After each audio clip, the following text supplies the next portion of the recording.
नमस्कार मु प्रदीप कुमार पंडा ओडिशा संबलपुर कौच समस्त सादर प्रणाम। विगत मे मसरे यूरोप रे स्विट्जरलैंड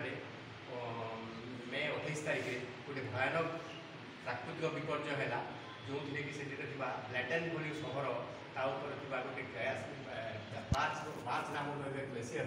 तरलीकरण होगार जो सहरटी संपूर्ण भाव निश्चिन्न होगला।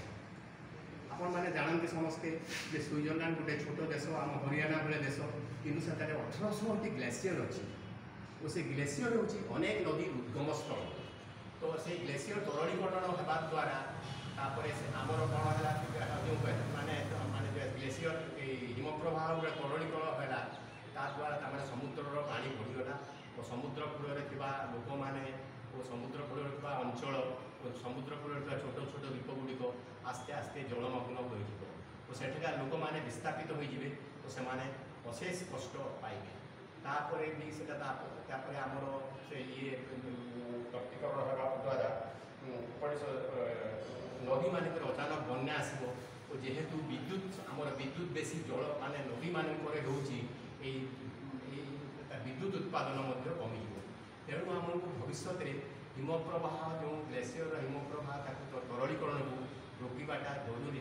बहुत जरूरी सेटा जरूरी हेले आमको विश्व उत्तप्तीकरण को भी रोकवा पड़ो। विश्व उत्तप्तीकरण रोकवा हेले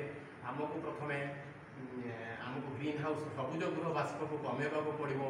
एवं आमर आम इलेक्ट्रिक व्हीकल्स माने विद्युत चालित गाड़ी बेसी व्यवहार करा पड़ो। आमको माने सौर शक्ति बेसी व्यवहार करा पड़ो और सर्वोपरि आमको माने बहुत विशाल स्तर में बहुत एकदम लार्ज स्केल रे आमको वृक्षरोपण कर पड़ो जद्वारा कि विश्व से उत्तप्तीकरण हम और ग्लेसियर गुड़िक तरलीकरण रक्षा पाए। जदि आम यह नक आसंता माने 2021 मसीहा सुधा पृथ्वीर अध अंश पृथ्वी माने सिंह भाग पृथ्वीर बड़ भाग जलमग्न हो